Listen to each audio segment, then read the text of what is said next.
Bismillahirrahmanirrahim. Assalamualaikum warahmatullahi wabarakatuh. Alhamdulillahirabbil alamin. Wa bihi nasta'inu ala umuri dunya waddin. Wassalatu wassalamu ala asyrafil anbiya'i wal mursalin nabiyina Muhammadin wa ala alihi wa sahbihi ajma'in. Wa man tabi'ahum bi ihsanin ila yaumiddin. Asyhadu an la ilaha illallah wahdahu la syarika lah al-malikul haqqul mubin. Wa asyhadu anna Muhammadan abduhu wa rasuluh al-mab'uts rahmatan lil alamin. Amma ba'd. Alhamdulillah, kembali puja dan puji kita panjatkan hanya kepada Allah Subhanahu wa taala, di mana Allah Subhanahu wa taala masih memberikan kita waktu luang, kesempatan di atas kesehatan dan dalam keimanan untuk bisa berkumpul di salah satu masjid yang insya Allah Allah Subhanahu wa taala berkahi ini. Dan tentunya ini merupakan sebuah kenikmatan besar. Kenapa? Karena jalannya kita ke masjid, kemudian juga bagaimana kita sholat subuh berjamaah, dan kita masih rela untuk duduk untuk mendengarkan berupa kajian dari apa-apa yang datang dari Allah Subhanahu wa taala dan Rasulullah SAW, itu menunjukkan bahwa kita memiliki sebuah keimanan dalam permasalahan hal yang gaib. Kenapa? Karena memang ketika kita melakukan itu semua, kita mengharapkan ada pahala dari Allah Subhanahu wa taala. Ketika kita melakukan itu semua, kita mengharapkan adanya rahmat yang datang dan turun dari Allah Subhanahu wa taala. Ketika kita melakukan itu semua, kita mengharap supaya jauh dari azab kubur, azab jahanam, dan didekatkan oleh Allah Subhanahu wa taala ke surganya Subhanahu wa taala. Dan di dalam permasalahan keimanan yang gaib ini, terkadang kita itu betul-betul cemas. Bahkan kata Sufyan Ats-Tsauri rahimahullah taala, bahwa saking cemasnya saya itu selalu menangisi dosa-dosa saya. Saya menangisi dosa-dosa saya, dan saking cemasnya saya, bagaimana nanti kalau setelah saya meninggal Allah Subhanahu wa taala tidak menerima diri saya dengan penerimaan yang baik. Kenapa? Karena berbeda dengan hal-hal yang tidak gaib, yang semuanya kelihatan. Kalau semuanya sudah kelihatan, enak kita, nggak perlu cemas. Jadi kalau memang orang dia udah ya bisa dibilang udah tahu nasibnya nanti akan di mana, setidaknya dia bisa mempersiapkan akan kehidupan akhiratnya dengan lebih baik. Tetapi karena kehidupan akhirat itu dibungkus dalam sebuah hal yang gaib, yang tidak terlihat, maka baik orang yang soleh maupun orang yang tidak soleh apalagi, maka dia akan merasa cemas. Nanti saya kira-kira saya gimana ya di kehidupan akhirat nanti. Dosa-dosa yang telah saya lakukan, yang belum Allah Subhanahu wa taala balas di dunia, apakah itu nanti akan dibalas di akhirat, atau justru nanti akan mendapatkan ampunannya? Saya nanti gimana? Pahala-pahala yang saya telah kerjakan di dunia, apakah memang akan diterima? Pahalanya itu akan sampai kepada saya sehingga saya bisa merasakan manfaatnya di negeri akhirat, atau justru nggak diterima oleh Allah Subhanahu wa taala? Sehingga dua hal tersebut, dosa-dosa maupun amalan-amalan, ini merupakan sumber kecemasan seorang muslim. Apakah nanti dosanya dia akan tidak diampuni oleh Allah Subhanahu wa taala? Atau apakah justru nanti amalannya tidak diterima dengan penerimaan yang baik oleh Allah Subhanahu wa taala? Apalagi Allah Taala itu pernah berfirman dalam Al-Qur'an, "Innama yataqabbalullahu minal muhsinin." Bahwa Allah Subhanahu wa taala itu hanya menerima dari orang-orang minal muttaqin, dari orang-orang yang bertakwa.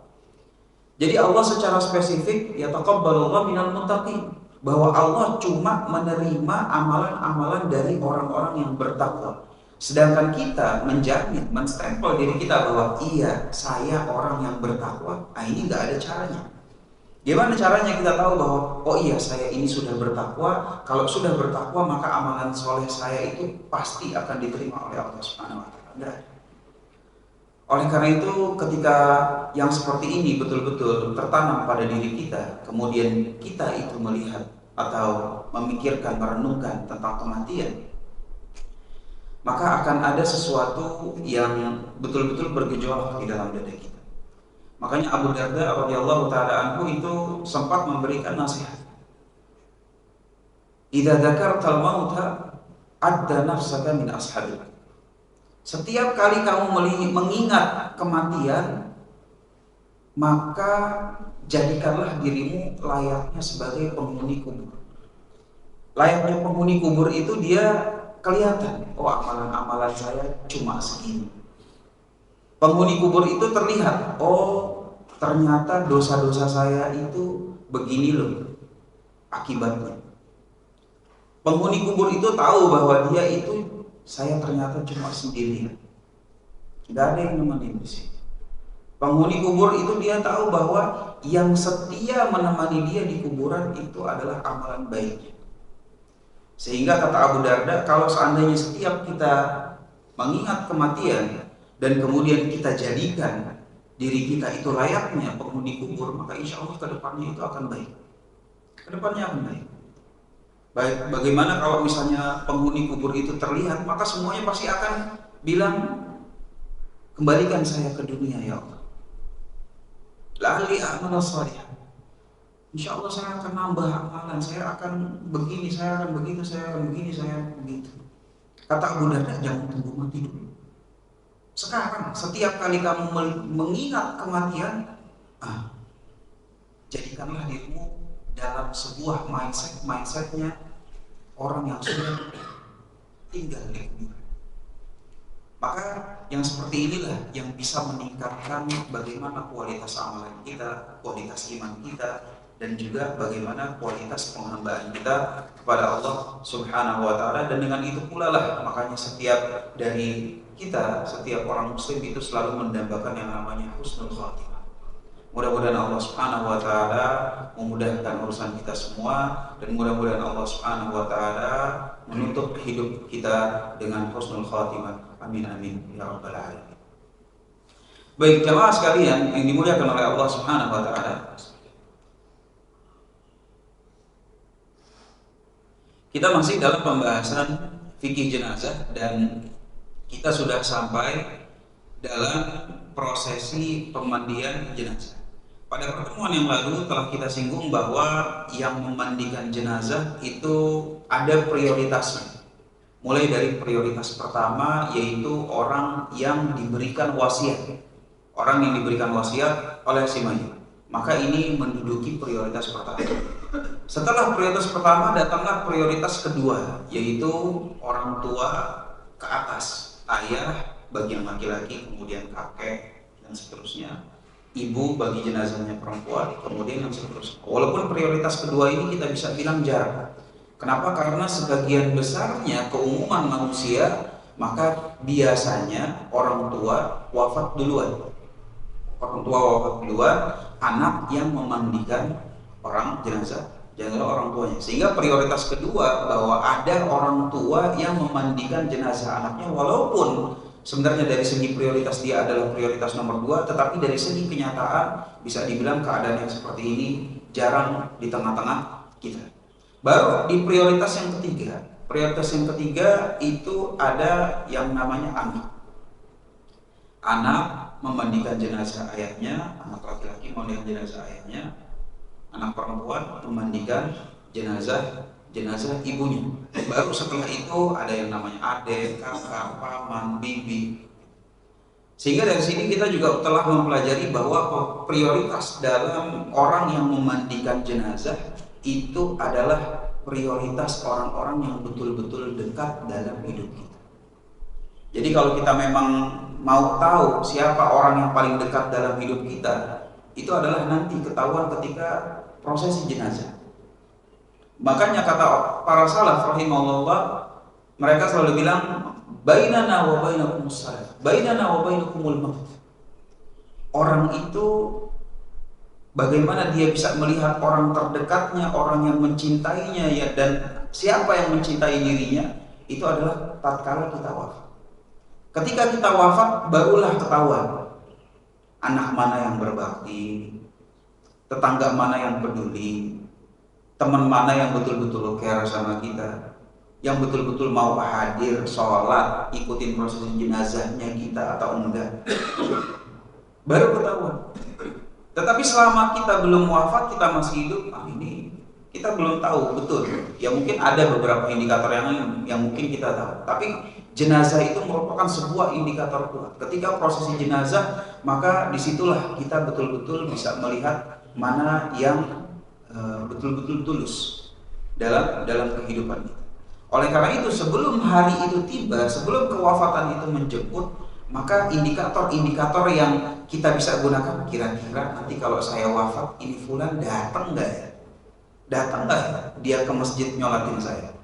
Datang nggak ya ke rumah saya untuk doain saya? Ngikut nggak dia sampai ke kuburan? Doain nggak kalau nanti ketika saya sudah wafat?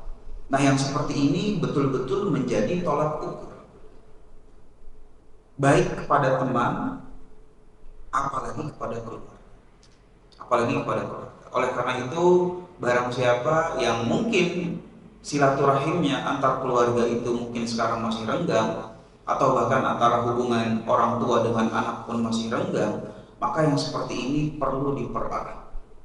Perlu dipererat. Dan salah satu topik yang bisa mempererat hubungan seperti ini, ya kita sama-sama ngomongin kematian.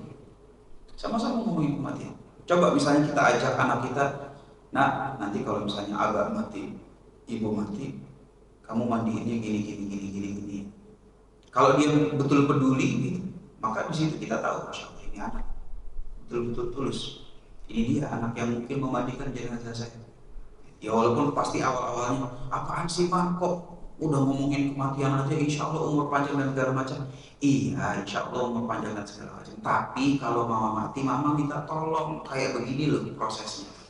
Tolong digini-gini. Oh kayak gitu memang ada kayak gini ya. Coba deh aku pengen belajar deh. Lalu disampaikan apa yang telah didengar pada pertemuan-pertemuan kita ini.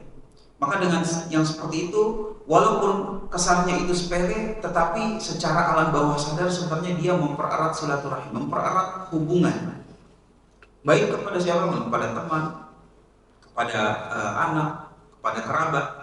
Maka yang seperti ini merupakan jangan sampai nanti kita nyesel ketika kita udah nggak ada sama sekali pembicaraan tentang hal ini, dan ketika nanti kita wafat justru ya kalau udah wafat ya terserah gitu. Tapi biasanya penyesalan itu adalah ketika orangnya dia secara hidup dekat, tetapi ketika wafat justru dia tidak mendapatkan kesempatan untuk memandikan orang yang paling dicintainya ketika di dunia. Oleh karena itu kita kasih tahu sama anak-anak kita, nah nyesel kamu kalau nanti misalnya jenazah tiba ternyata yang mandiin bukan kamu. Nyesel. Mungkin sekarang dia ya mungkin belum ngaji, belum semangat agama apa segala macam. Tapi ya insya Allah namanya orang Islam akan tiba harinya di mana dia taubat dan memilih untuk udahlah, saya waktunya hidup lurus. Ketika dia memutuskan untuk hal tersebut, waktunya hidup lurus, kemudian dia ingat orang tuanya, ya subhanallah, kenapa dulu gue nggak belajar? Kok yang mandiin malah orang ini, orang fulan si fulan yang nggak jelas ya Pak? Yang nggak jelas. Boleh nggak ada masalah. Tapi dari segi prioritasnya aja, itu merupakan prioritas paling bawah. Dan penyesalan yang seperti itu akan menghantui dia selama hidupnya. Selama hidupnya. Ya mungkin ada sebagian dari kita yang ketika prosesi jenazah orang tua kita yang sudah wafat, iya kenapa kita nggak ambil andil ya? Iya kenapa ya saya nggak mandiin? Kenapa bukan saya yang kafanin? Kenapa bukan saya yang ngantar? Kenapa bukan saya yang ikut sebagai ambil peran dalam prosesi jenazah orang tua saya? Sampai itu sampai ikut terus, sehingga kita nggak mau nanti anak-anak kita pun juga mengalami hal yang sama. Sehingga salah satu hal yang penting untuk kita ajarkan itu adalah prosesi pemandian atau prosesi jenazah. Maka dalam pemandian jenazah, maka sebagaimana kita lanjutkan pada pertemuan yang lalu, maka di sini yang pertama itu adalah bisa dibilang setelah dikafani, kemudian sebelum dikafani maka diwudukan terlebih dahulu. Jadi disiapkan airnya, disiapkan daun bidaranya, atau di dalam kalau misalnya kehidupan sekitaran kita ya daun bidara bisa diganti dengan sabun dan seterusnya. dan seterusnya. Maka kemudian di sini kata penulis rahimahullah taala, wa idza akhadha fi ghaslihi satara auratahu wa jarradahu wa satarahu 'anil uyun. Maka ketika kita sudah siap untuk memandikan jenazah, jangan lupa sebelum dimandikan itu justru ditutup auratnya. Lah berarti kalau dimandiin nggak telanjang, iya. Ketika dimandikan memang nggak telanjang. Jadi bukan telanjang bulat kemudian kita mandiin, enggak. Tetapi kita tutup auratnya. Apakah ditutup kain? Ya nggak perlu juga pakai baju, pakai celana gitu ya. Gitu. Ribet entah. Gitu. Mungkin ditutupin pakai handuk atau pakai kain, tetapi jangan sampai telanjang bulat. Jangan sampai auratnya itu kemana-mana. Yang menunjukkan bagi kita yang masih hidup bahwa permasalahan aurat ini memang permasalahan yang bisa dibilang dalam tanda kutip sakral. Gak bisa, dia gak boleh dilihat sama orang lain.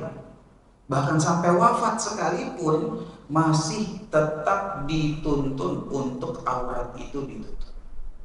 Dan bukan cuma aurat ditutup, tempat pemandiannya pun juga itu adalah sataruhu 'anil uyun. Tempat pemandian jenazahnya itu kalau bisa memang tempat yang nggak bisa orang-orang itu nonton. Kenapa? Karena kalau zaman dahulu kamar mandinya itu kan kayak kamar mandi umum gitu ya, terpisah dari rumah. Mau mandi, mau BAB ya berarti di sana. Nah, dahulu sehingga ketika mau memandikan jenazah itu dia memandikan ya bukan kayak di kamar mandi yang tertutup gitu. Sehingga ketika kita lihat kitab-kitab fikih klasik gitu adalah nanti kalau mau mandi tolong jangan ada yang nonton gitu ya.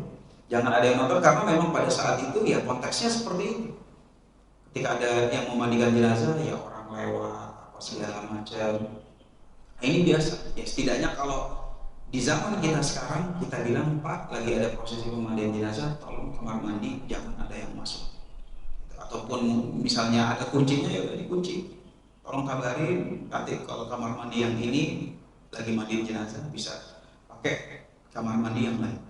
Supaya apa? Supaya memang auratnya jenazah itu jangan terlihat oleh orang-orang yang tidak berkepentingan. Wa yukrahu li ghairi man yu'inu fi ghaslihi huduruhu. Bahkan orang yang tidak memiliki kepentingan untuk memandikan jenazah itu makruh hukumnya untuk hadir di tempat pemandian jenazah, di kamar mandinya atau di mananya. Makruh hukumnya. Kalau cuma mau nonton, cuma mau lihat, walaupun keluarga gitu ya, kalau nggak mandiin silakan tunggu. Seperti itu. Sehingga kalau kita memang mau hadir, pastiin kita mandiin atau ikut bantu di sini. Ikut bantu bawa ember kah? Ikut bantu nyiapin handuknya kah? Kalau memang kita nggak punya ilmunya dalam memandikan jenazah. Tapi kalau kita nggak ngebantu sama sekali, cuma nonton-nonton doang, maka sebaiknya bisa tunggu di luar. Tsumma yarfa'u ra'sahu birifqin ila qurbi julusihi. Maka kemudian setelah ditutup auratnya, maka kita bangunkan jenazahnya itu sampai kayak mau duduk. Jadi bukan tegak gini juga, tapi senderan mungkin seperti ini lah. Seperti ini. Jadi hampir duduk tapi senderan. Supaya apa? Salah satu hikmahnya ketika kita senderan seperti ini, maka kotorannya akan lebih mudah untuk turun. Wa ya'siru batnahu birifqin wa yukthiru sabbal ma'i hina idin. Maka setelah jenazah kita taruh seperti ini, maka kemudian perutnya kita usap-usap. Perutnya kita usap-usap supaya kotoran-kotorannya itu keluar. Dan ketika kotorannya keluar, wa yukthiru sabbal ma' hina idin. Maka ketika kotoran keluar, itu guyuran airnya itu diperbanyak. Guyuran air diperbanyak. Sehingga kalau misalnya kita udah siap, ada selang, ada ember, ada gayung, sehingga dua-duanya dipakai. Ketika ada yang keluar, ada selangnya, ada gayungnya, ada siramnya, supaya lebih cepat bersih dan dia lebih membersihkan. Sehingga yang seperti ini bukan cuma sekedar selangnya doang, ya alhamdulillah cukup sah. Tetapi yang disunahkan itu adalah ketika kotorannya keluar, memang guyuran airnya itu kalau bisa diperbanyak. Ya kalau pakai selang kan guyurannya ya kencang atau pelan gitu, tapi ya segitu-segitu aja gitu. Tapi kalau misalnya kita tambahin ember, pakai gayung, ketika ada keluar, siram, guyur pakai gayung, maka yang seperti ini lebih sempurna. Kemudian thumma yarfu ala yadihi khirqatan fayunajjihi. Maka kemudian kita siapkan baik handuk ataupun ya kalau biasanya di Indonesia ini kita pakai sarung tangan gitu ya, yang sarung tangan kayak handuk gitu ya, yang bisa dipakai ya. Nah, sarung tangan yang bisa dipakai ini kalau bisa dua, yang satu untuk mengelak kotoran yang keluar dari aurat, yang satunya lagi untuk sisa anggota badan yang lain. Makanya yang seperti ini ketika kita baca, bagaimana Islam itu betul-betul memuliakan orang yang sudah wafat. Sampai-sampai sarung tangannya aja dahulu ketika para sahabat itu memandikan jenazah, maka mereka memang memiliki, kalau dulu belum ada sarung tangan gitu, dulu adanya lap gitu. Pakai dua lap yang satu itu untuk yang membersihkan aurat serta kotoran yang keluar, lap yang satunya lagi itu untuk membersihkan anggota badan yang lain. Orang yang sudah wafat aja dimuliakan yang sampai segitunya, lalu bagaimana orang yang masih hidup? Maka betul-betul rugi orang yang menzalimi hak orang lain ketika dia masih hidup. Yang sudah wafat aja dimuliakan kok di dalam Islam.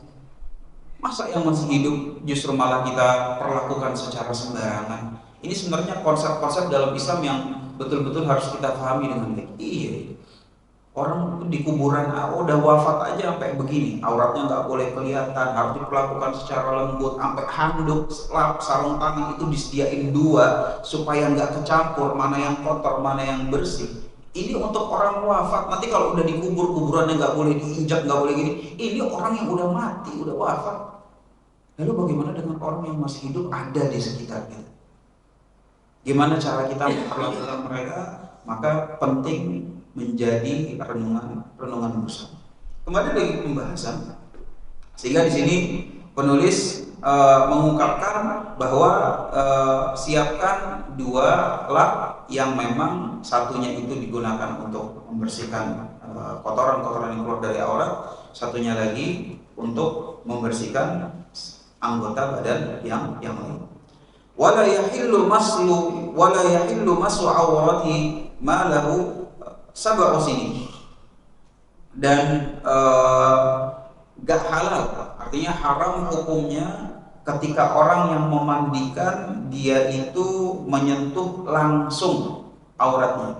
Jadi kalau kita memang nggak pakai sarung tangan atau nggak pakai lap, maka tangan ini nggak boleh sebenarnya menyentuh aurat jenazah. Nggak boleh nyentuh langsung, nggak boleh. Harus pakai lap, pakai sarung tangan, sehingga tidak disentuh secara langsung. Wa yustahabbu alla yamassa sa'irahu illa bi khirqatin. Adapun menyentuh dengan sarung tangan atau menyentuh dengan lap, maka hukumnya itu adalah dianjurkan. Sehingga kenapa dianjurkan saat ini? Kan cuma membersihkan. Oh enggak, pahalanya itu datang dari memuliakan jenazahnya. Pahalanya datang dari memuliakan jenazahnya. Adapun pakai handuk apa ini cuma sarana pembersihan aja.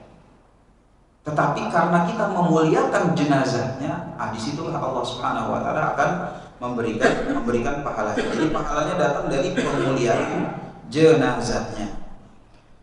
Maka setelah diurut-urut, kemudian ada yang keluar, kita siram, kita guyur supaya cepat selesai. Maka kalau memang udah nggak ada yang keluar, barulah tsumma yuwaddi nadba. Maka kita wuduin. Maka kita mulai mewudukan si jenazah. Wala yudkhilul ma'a fi fihi wala fi anfihi.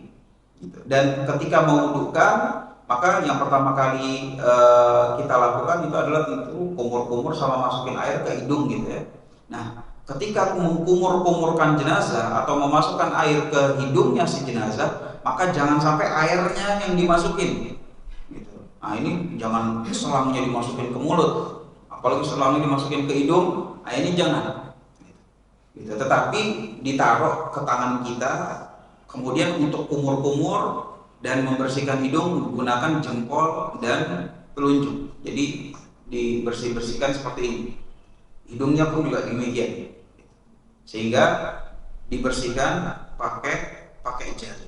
Sebagaimana di sini kata penulis disarankan wa yudkhilu usbu'aihi mablulataini bil ma'i baina syafataihi fayamsahu asnanahu wa fi mankhiraihi fayunadhifuhuma wa la yudkhiluhumal ma'.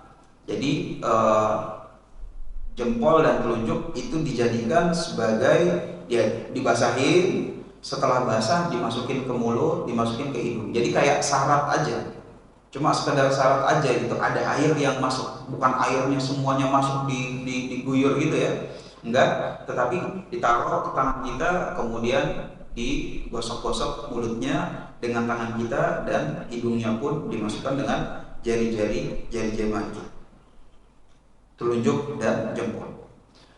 Kemudian setelah itu summa yahwi ghuslahu wa yusammi wa yaghsilu bi rawati sidr ra'sahu wa lihyatahu faqat. Kemudian setelah kumur-kumur ya kan udah dimasukin bersihnya, kemudian dimasukin hidungnya juga telah dibersihkan, barulah kita niat untuk memandikan jenazah. Karena dari tadi kan belum dimandiin. Dari tadi ya baru diurut-urut perutnya, keluar, guyur, bersihin, kemudian masukin air ke ini. Kita belum sama sekali mengguyur si jenazah. Nah, ketika kita mau mengguyur, barulah kita pasang niat, saya mau memandikan jenazah, dan ucapkanlah Bismillah.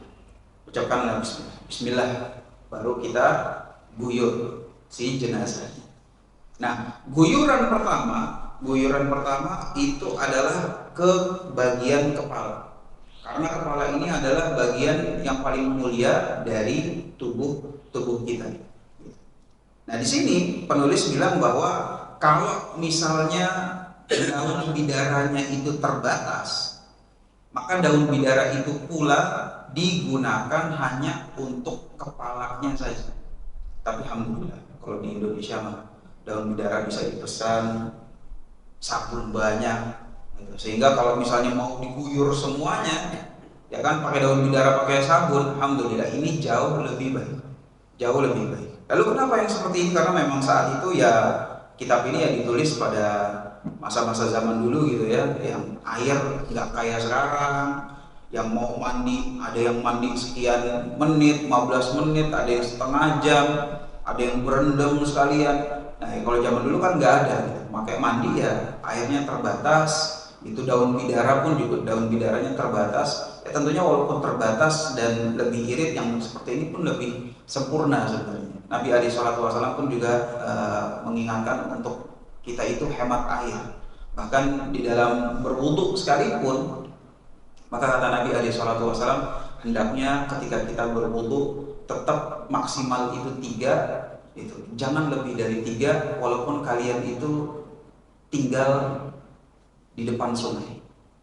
Menunjukkan bahwa ya udah, jangan boros-boros air. Jangan boros-boros airnya. Masa cuma 3 ya Rasul, ini ada sungai ngalir terus. Bukan masalah sungai ngalir terusnya gitu, tapi bagaimana supaya tidak boros. Sehingga kalau memang ternyata airnya terbatas atau daun bidaranya terbatas, maka kepala lah yang menjadi fokus. Jangan sampai yang lain dapat aliran daun bidara tapi kepala enggak, gitu. Konsepnya lebih ke sini. Tapi kalau alhamdulillah ya di Jakarta dan sekitarnya sini insya Allah air banyak, sabun berlimpah, daun bidara pun kalau misalnya mau dipesan yang banyak bisa. Sehingga kita yang seperti ini nggak perlu sampai apa ya, menghemat-hemat ini, menerka-nerka ini. Udah alhamdulillah. Kalau semuanya mau pakai bidara pun juga insya Allah bisa, insya Allah. Thumma yaghsilu syiqqahul ayman thumma al-aysar. Maka setelah diguyur kepalanya, ya kan, kepalanya udah, ya kalau yang laki-laki sampai jenggotnya, sehingga jenggotnya pun juga dibersihkan, kepala, kemudian kalau di jenggotnya juga dibersihkan. Maka setelah guyuran pertama dari kepala, baru guyuran yang berikutnya itu adalah yang bagian kanan. Bagian kanan disiram. Setelah bagian kanan udah basah, baru bagian kiri. Bagian kiri. Baru setelah bagian kanan selesai, bagian kiri selesai, tsumma kullahu thalatha. Baru diguyur seluruh tubuhnya.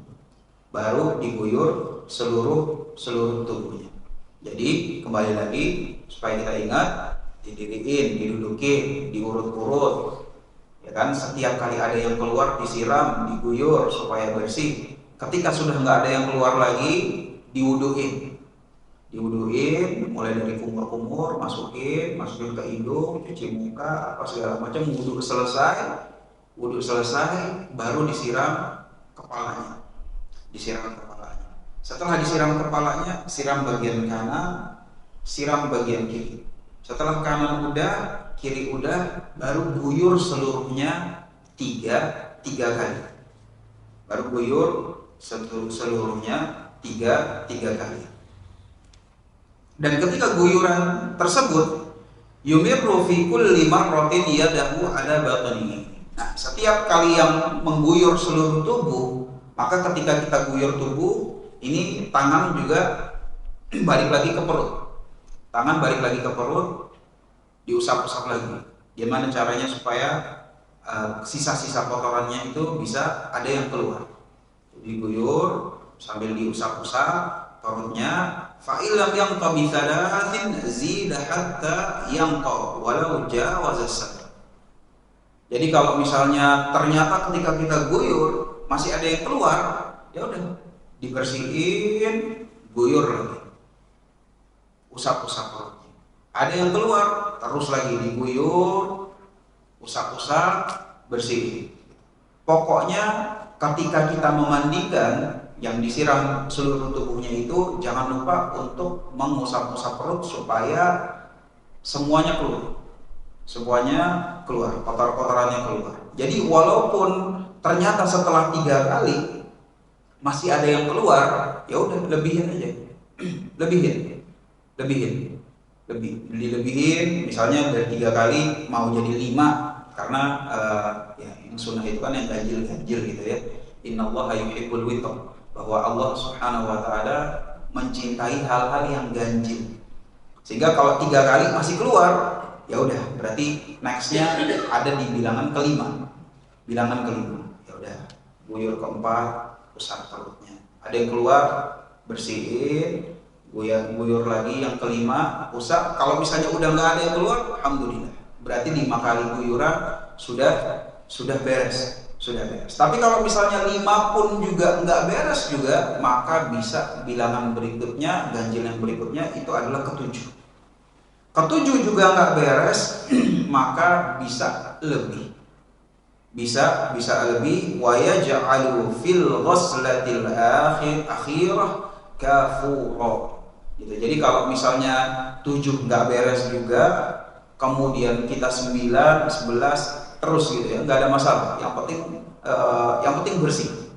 Yang penting segala apa yang namanya keluar dari perutnya itu sudah keluar semua, sudah bersih. Walaupun lebih dari 7 nggak ada masalah.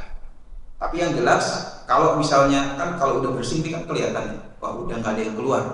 Kalau udah nggak ada yang keluar, maka jadikan guyuran yang terakhir itu guyuran yang paling wangi. Apakah daun bidaranya dibanyakin atau sabunnya ya atau apa kapurnya, kalau pakai kapur, supaya pokoknya guyuran terakhir itu adalah guyuran yang paling wangi bagi si jenazah. Nah, ini terkait pemandiannya. Jadi setelah guyurannya selesai, kotorannya semuanya juga udah beres, baru kita masuk kepada permasalahan yang lain. Wal ma'ul har wal usnan wal khilal yusta'malu idahtija ilaihi. Dan kalau memang ternyata butuh air panas gitu ya. Ya, mungkin kalau air panas itu digunakan dalam pemandian jenazah dalam konteks apa ya Pak? Kalau pakai air panas, ya mungkin ada kondisi-kondisi medis atau mungkin sudah kaku sehingga kayak gimana pakai air panas jadi lebih, ya Allah gitu. Karena secara defaultnya, secara asalnya, maka air panas itu kan ya memudorotkan gitu ya, anget ya, kalau anget oke. Tapi kalau misalnya panas itu biasanya memudaratkan. Tapi sesuatu yang ternyata memang dibutuhkan, maka yang seperti ini boleh hukumnya selama memang ada justifikasinya yang tepat. Maka setelah dimandikan, maka yang selanjutnya kita lakukan itu adalah wayaqussu syaribahu. Jangan lupa dirapihkan kumisnya bagi yang laki-laki. Wa yuqallimu aghfarahu, dan juga digunting kuku-kukunya.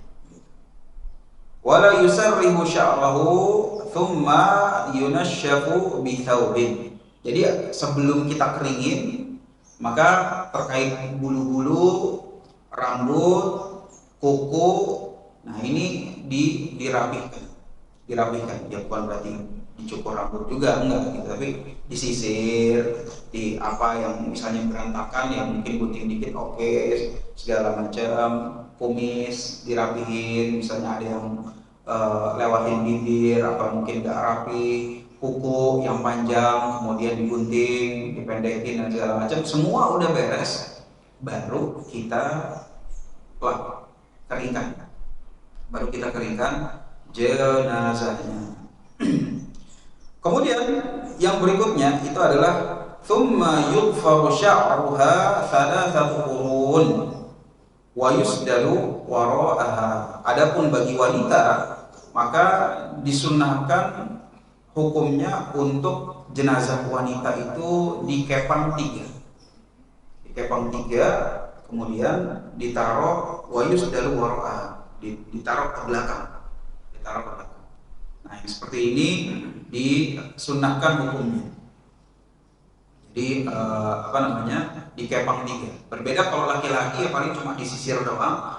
Nah, kalau misalnya wanita, maka dikepang tiga, kemudian ditaruh ke belakang, digituin ke belakang. Wa in kharaja minhu syai'un ba'da sabab husyiya biqutn.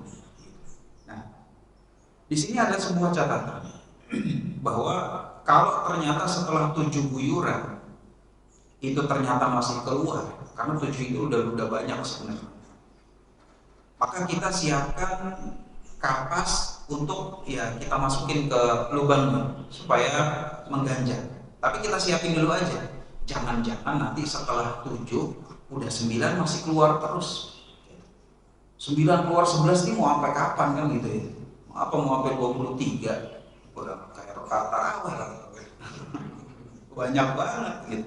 Sehingga kalau misalnya 7 itu udah kita guyur masih keluar, siapin kapas supaya nanti selanjutnya kalau memang kita bilang ini kayaknya gak bakal berhenti kita pasang 11, habis 11 kita taruh kapas. Tapi kalau habis 11 beres, alhamdulillah. Tapi jaga kalau ternyata gimana kapasnya udah ada sehingga bisa kita sumbat lubangnya. Tetapi kalau misalnya setelah 7 itu masih keluar, kemudian belum dibersihkan, kita cuma bilang sebelum 7 maksudnya. Kalau misalnya udah 5 aja, sisanya taruh kapas, ini nggak boleh. Jadi kapas itu ditaruh kalau memang sudah lebih dari 7. Kalau masih 3, masih 5, ini kita nggak boleh malas udah langsung taruh kapas aja biar beres, nggak bisa. Tapi terkadang ada gitu, Terkadang ada gitu ya, sebagian orang yang ketika memandikan jenazah ya karena memang nggak pengennya cepat gitu ya. Itulah kenapa kalau kita pengen yang memandikan kita itu adalah keluarga. Itu karena kalau keluarga otomatis bukan cuma cari cepatnya doang, tetapi kita memang betul-betul dimuliakan. Kita mau yang mandikan misalnya anak kita, otomatis wow sebersih-bersihnya. Tetapi kalau misalnya yang mandikan orang lain, ya kemudian yang memang dia kerjaannya di situ, dapat uangnya di situ, maka otomatis ada aja orang yang adalah seadanya, yang penting beres, baru 3 kali guyuran masih keluar udah langsung ditaruh kapas. Maka yang seperti ini nggak patut, nggak boleh. Kenapa? Karena pemakaian kapas untuk mengganjal itu dibolehkan ketika ternyata sudah 7 masih keluar. Tapi kalau sebelum 7, maka proses normalnya tetap dibersihkan pakai air dan tidak boleh diganjal. Kemudian, thumma yughsalu al-mahallu fayuwadda. Jadi kalau misalnya udah diganjal kapas, maka otomatis kan udah nggak bisa diguyur lagi. Kalau diganjal kapas mah diguyur ya basah lagi ya keluar lagi. Gitu. Sehingga kalau memang udah diganjal, maka jangan diguyur, tapi diganti dengan diwudukin. Diwudukan. Wa in kharaja ba'da takfinihi lam yu'addil ghusl. Dan ternyata kalau udah dikafanin masih ada yang keluar, ya udah kita nggak bisa ngapa-ngapain, dan mandinya tetap sah, semuanya udah beres, jadi kita nggak perlu merepotkan diri. Kalau ternyata setelah dikafanin masih ada yang keluar, nggak perlu dibuka kafannya, diulangin mandinya, enggak. Udah alhamdulillah. Kalau memang semua prosesnya ini sudah dijalankan, sudah dikafani, masih keluar, masih gimana, ya udah, namanya udah dikafanin, ya udah beres. Alhamdulillah. Sah itu sah, semuanya udah ngikutin proses dan insya Allah semuanya akan mendapatkan ganjaran terbaik dari Allah Subhanahu Wa Taala. Jadi kita nggak perlu ngoyo, nggak perlu wah pokoknya harus begini 100%. Enggak, kalau memang udah dimandikan, udah ikutin, kalau musim 7 apa segala macam, ikutin semua proses-prosesnya, masih keluar juga setelah dikafanin, maka yang seperti ini sudah ya di luar kendali. Namanya di luar kendali. Kalau memang udah dikafanin berarti sudah beres, alhamdulillah. Wa muhrimun mayyitun kahayyin yughassalu bima'in wa sidr wa la yuqarrabu tayyiban wa la yulbasu dhakarun makhitan wa la yughatta ra'suhu wa la wajhu untha. Adapun kalau yang misalnya yang wafat itu adalah orang yang sedang ihram. Jadi kalau misalnya sedang ihram baik haji maupun umroh wafat, ya mungkin ini salah satu kewafatan yang kita minta-minta gitu. Ya Allah, kalau bisa wafatnya bukan cuma di Mekah, tapi pas lagi ihram. Wah, itu mah udah Masya Allah tuh. Masya Allah. Ya sebagaimana salah satu sepupu anak kebetulan ibunya wafat ketika pas lagi umroh. Masya Allah. Kemudian nangis dia. Nangis, oh ya Allah gimana begini. Seluruh keluarga bilang, ente kenapa pakai nangis? Orang ibunya wafat di sana lagi umroh di Mekah. Ada perlu apa nangis? Nggak perlu, udah cukup gitu. Sedih iya udah, 1 hari udah cukup beres. Nggak perlu besoknya sampai masih nangis. Kebetulan perempuan gitu ya, kita ini juga lah. Namanya perempuan mungkin lebih emosional dan segala macam. Udah beres. Yang namanya ibu wafat di sana lagi umroh, justru kita semua pengen wafatnya kayak begitu. Kita semua wafatnya pengen kayak gitu. Kamu ibunya wafat kayak gitu malah sedihnya kayak udah, justru harusnya senang. Alhamdulillah, itu merupakan salah satu husnul khotimah. Udah Masya Allah banget. Udah Masya Allah banget. Orang wafat ketika umroh pas lagi ihram. Ya kan ada orang yang wafatnya ketika umroh tapi ya udah selesai, yang lagi di mana lagi apa segala macam. Ini wafatnya pas lagi ihram. Jadi umroh belum kelar, haji belum kelar, wafat di situ. Maka ini kematian yang indah, masya Allah. Maka dia sama gitu ya prosesnya, ya tetap dimandikan, tetap pakai daun bidara dibolehkan, tetapi jangan pakai parfum, jangan pakai parfum, jangan pakai sabun. Jangan pakai parfum, jangan pakai sabun, dan juga nanti jangan dipakai pakaian, karena kalau misalnya dia ihram maka dia dikubur dengan pakaian ihramnya, dengan pakaian ihramnya. Jadi jangan nanti dipakein baju, pakai kaos atau pakai apa, enggak. Dan juga jangan kepalanya itu ditutup, ya. Sebagaimana hukum orang yang lagi ihram, lah. Laki-laki nggak boleh pakai penutup kepala, wanita jangan pakai penutup wajah. Nah, ini yang orang wafat ketika ihram. Kenapa? Karena memang ketika nanti dia dibangkitkan, dia akan dibangkitkan sesuai dengan keadaan ihramnya. Jadi nanti di hari kiamat ketika semua orang itu dibangkitkan dengan telanjang tanpa alas kaki dan belum disunat, ternyata ada orang-orang yang ketika dibangkitkan itu sudah memiliki pakaian. Salah satunya itu adalah orang yang wafat ketika ihram. Salah duanya, yang keduanya itu adalah orang yang mati syahid fisabilillah. Sisanya ya kita ini ya semua sama, dibangkitkan telanjang tanpa alas kaki dan belum disunat, layaknya pertama kali kita awal di dunia begitu keadaannya, telanjang tanpa alas kaki dan disunat. Nanti ketika pertama kali dibangkitkan alas kaki dan belum disunat, kecuali orang-orang yang memang dipilih oleh Allah Tabaraka wa Ta'ala. Sehingga yang seperti ini gimana? Kita itu sebagai hamba Allah Subhanahu wa Ta'ala selalu concern kita itu gimana ya caranya jadi hamba pilihan. Gimana ya kalau semua orang pada telanjang dibangkitkan, gimana ketika kita dibangkitkan itu kita memakai baju. Ketika semua orang di hari kiamat itu takut tentang padang mahsyar, tentang hisab, semua orang itu takut. Ternyata ada orang yang bukannya takut, tapi dia akan mengucapkan labbaik Allahumma labbaik. Kepada panggilanmu saya sambut panggilanmu ya Allah.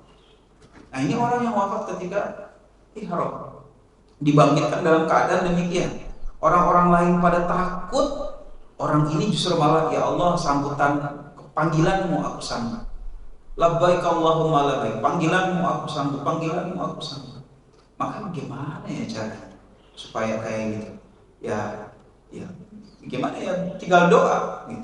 Kalau memang bisa wafat ketika ihram, alhamdulillah, ya atau enggak ya. Cara yang kedua itu ya mati syahid. Ya tentunya ya kalau misalnya zaman sekarang mungkin ya rada susah juga gitu.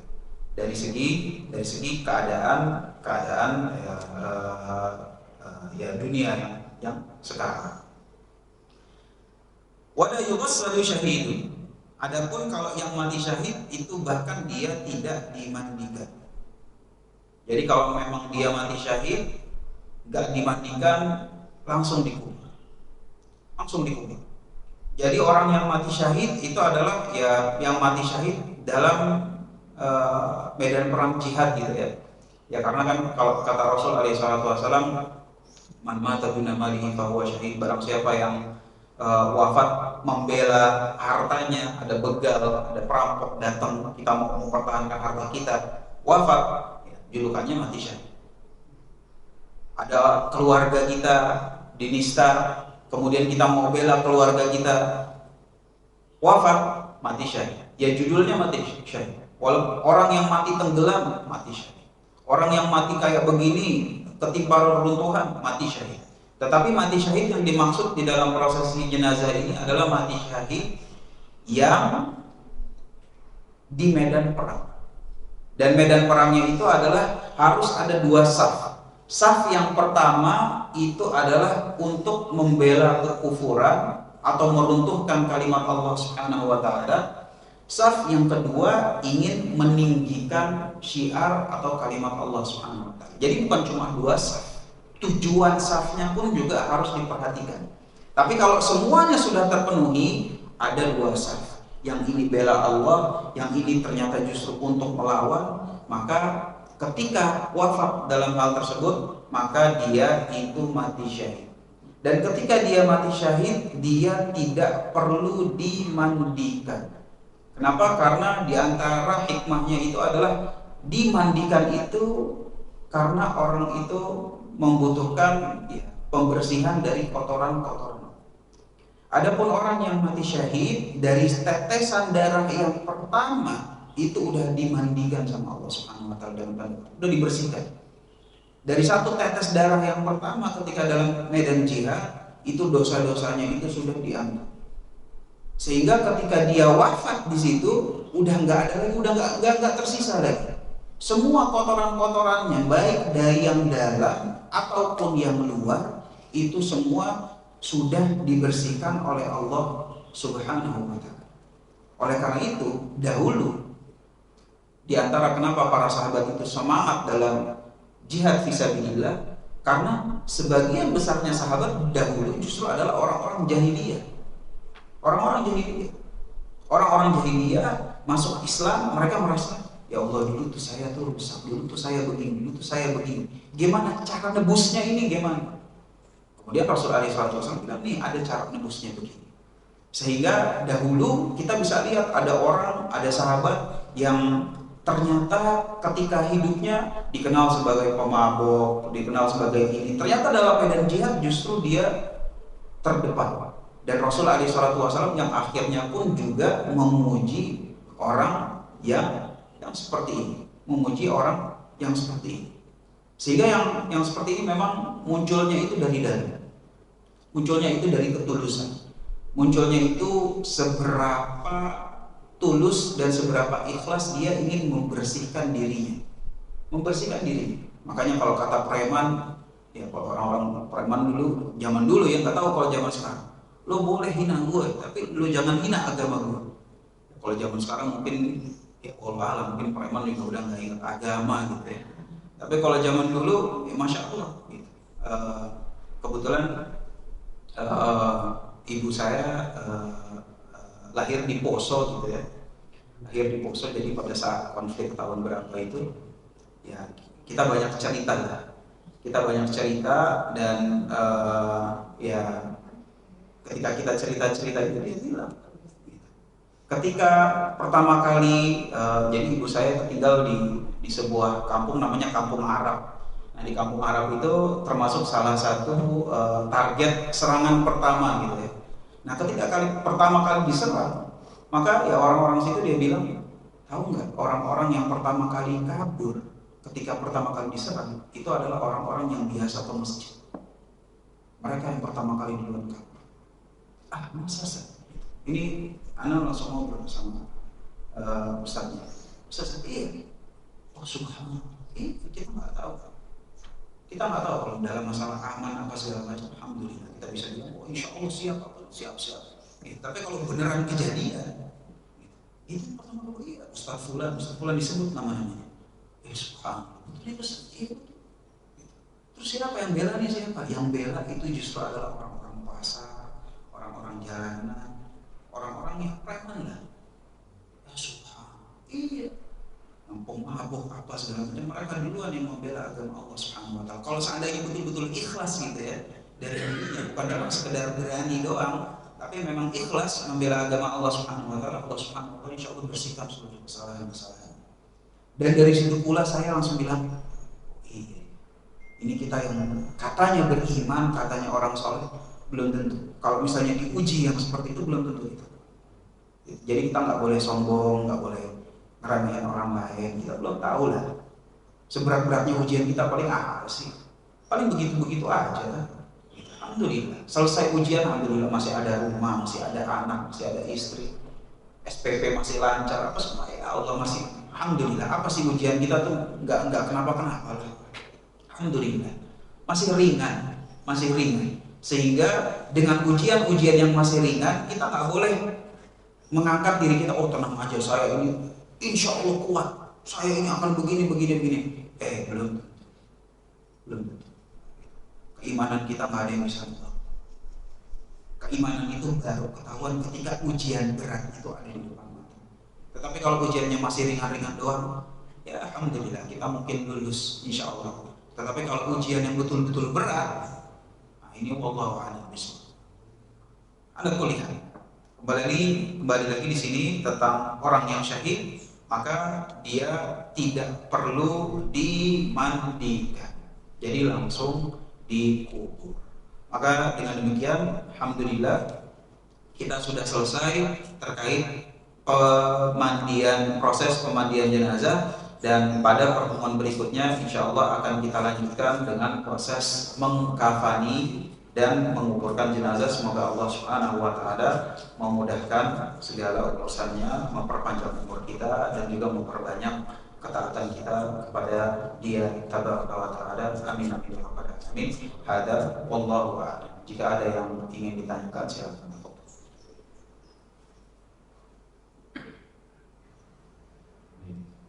Silakan Ustaz. Saya Fajar Ustaz. Jadi bertanya terkait dengan tadi Ustaz menyampaikan prioritas yang memandikan jenazah Ustaz. Ada beberapa prioritas yang saya tanyakan, apakah pasangan itu boleh memandikan pasangannya? Artinya istri boleh memandikan suami, suami boleh memandikan istri.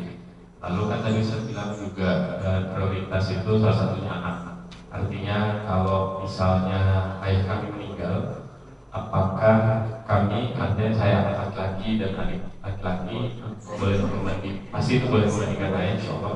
Apakah ibu juga ikut boleh memandikan ayah? Lalu pertanyaan berikutnya terkait dengan penggunaan bersidara dan daun dan Ustaz.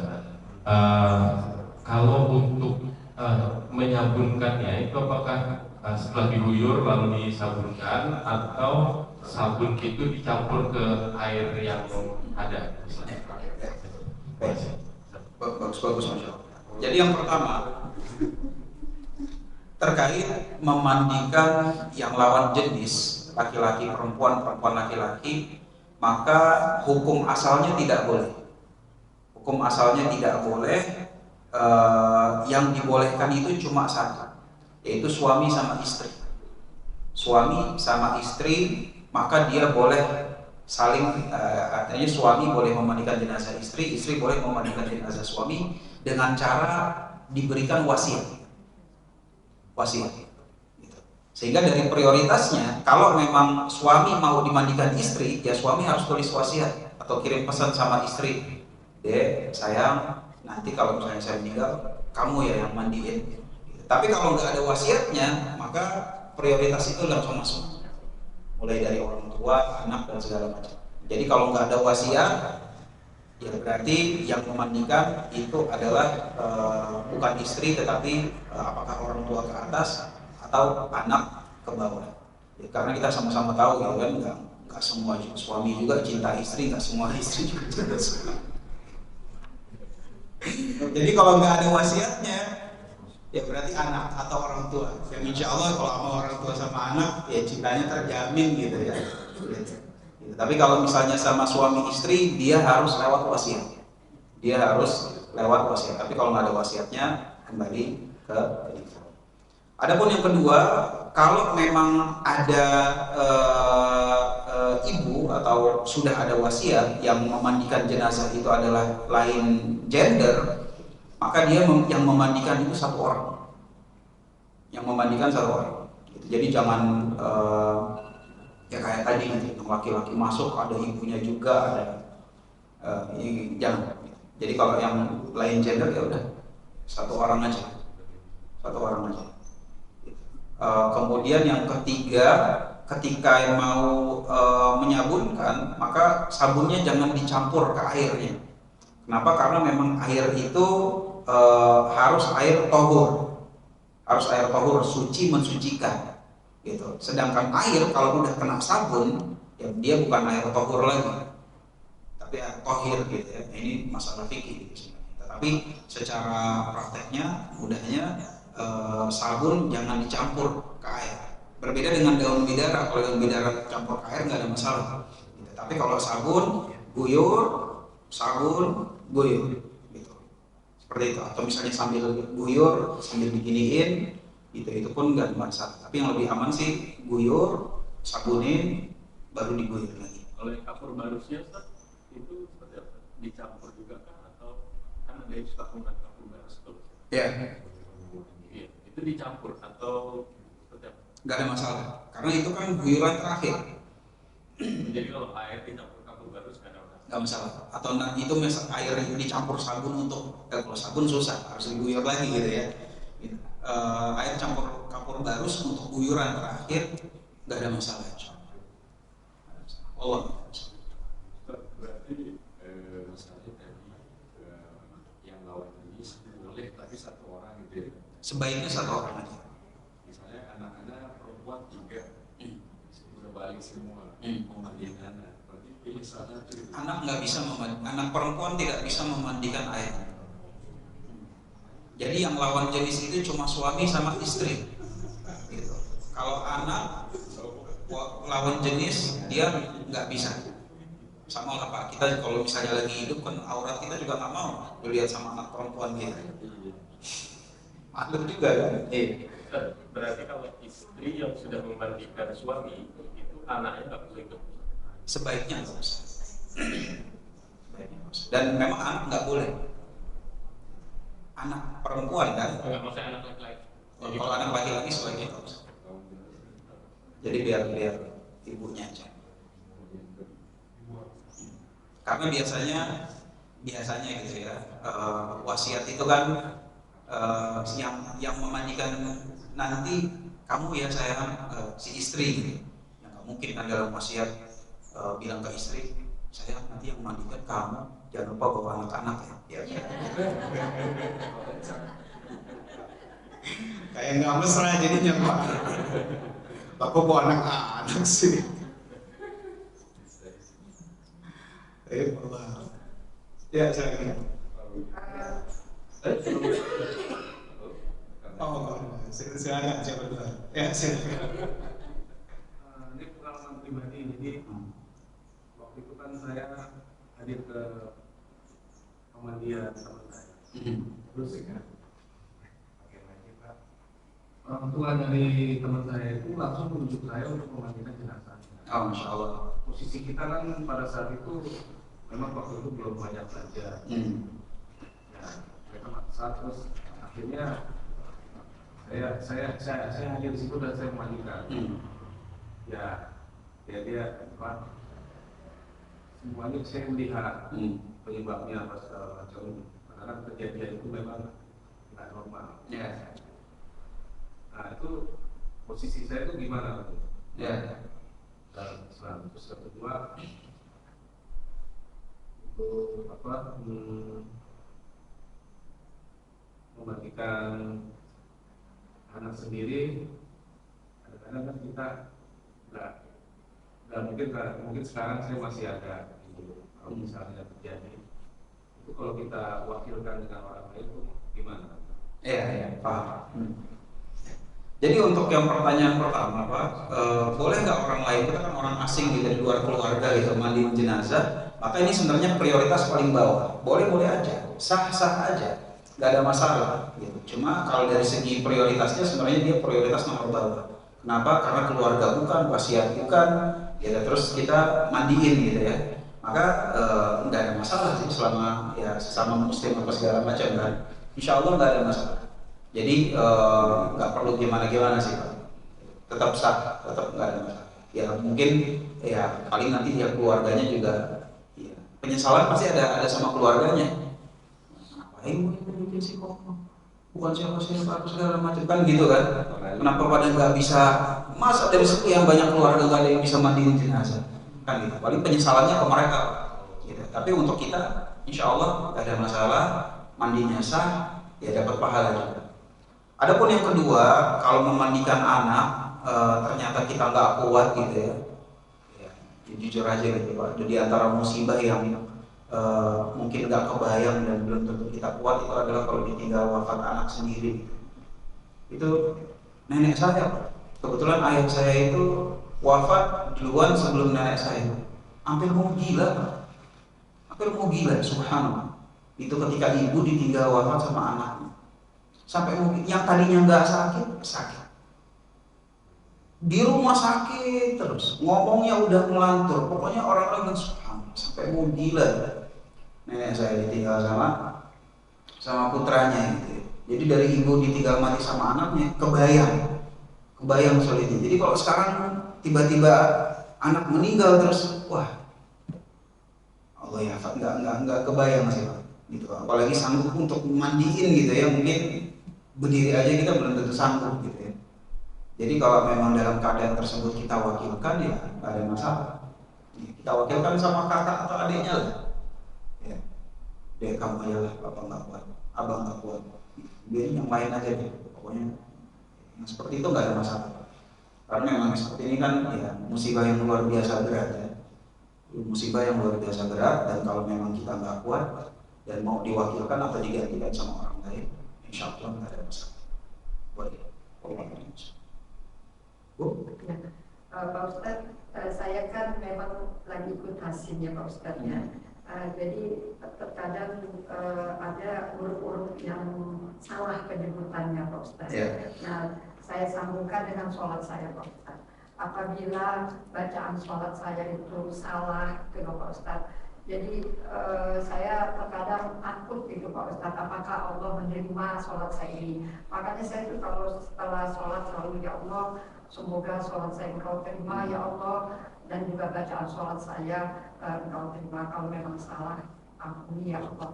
Tapi terkadang pasti capek saya terkadang mikir gitu Pak Ustadz, apakah Allah menerima. Sementara kan kita memang tidak boleh negatif ya Pak Ustadz ya. Kita harus tetap berusaha, harus positif, Allah pasti diterima. Tapi ya itu Pak Ustadz sering selalu menghantui saya, apakah diterima, apa itu Pak Ustadz. Terima kasih Pak Ustadz. Terima kasih banyak Bu pertanyaannya. Jadi perasaan kayaknya amalan saya diterima itu lahir dari dorongan keimanan. Orang kalau misalnya imannya baik, otomatis perasaan yang seperti ini pasti muncul. Pasti muncul. Semakin baik keimanannya, maka dia semakin berprasangka buruk. Makanya kata Ibnul Qayyim rahimahullah ta'ala, kalau mau berprasangka buruklah kepada diri sendiri. Tapi kalau mau berprasangka baiklah kepada orang lain. Jangan kebalik. Kepada diri sendiri husnudzon, kepada orang lain suudzon. Wah tenang aja saya mau orang baik begini. Orang lain, wah ini begini. Enggak, harusnya suudzon itu untuk diri sendiri. Saya tuh masih belum soleh, saya mau masih begini. Jangan-jangan amalan saya nggak diterima, jangan-jangan begini. Ya udah pas, itu dorongan keimanan. Dan dari dorongan keimanan tersebut, kita pun juga harus yakin bahwa Allah Subhanahu wa Ta'ala itu Maha mengawasi. Allah ngelihat jerih payah kita. Walaupun ternyata hasilnya belum baik, gitu, misalnya belum fasih, tapi Allah Subhanahu wa Ta'ala lihat, oh iya dia udah pernah mau belajar tahsin. Dia udah pengen benerin cara baca Al-Fatihah yang benar. Walaupun hasil mah belakangan Bu. Yang Allah lihat prosesnya. Oh udah ada prosesnya, udah alhamdulillah. Yang justru berbahaya itu adalah orang tidak mau berproses, sudah tidak mau berproses, dia anggap dirinya itu sudah yang paling baik. Nah ini masalah. Tapi kalau alhamdulillah kita udah mau berproses, sudah mau berproses, kita pun masih ada dorongan, jangan-jangan proses saya belum cukup. Nah ini semua indikator-indikator kebaikan yang harus sama-sama sebenarnya Ibu syukuri, dan bagi kita semua yang mengalami hal tersebut juga harus kita syukuri bersama. Seperti itu Bu. Insya Allah diterima. Wah, ada lagi? Cukup. Baik, insya Allah kita cukupkan. Ada. Wallahu a'lam bishawab. Wassallallahu ala nabiyyina Muhammadin wa ala alihi wa sahbihi wasallam. Walhamdulillahirabbil alamin. Wassalamualaikum warahmatullahi wabarakatuh.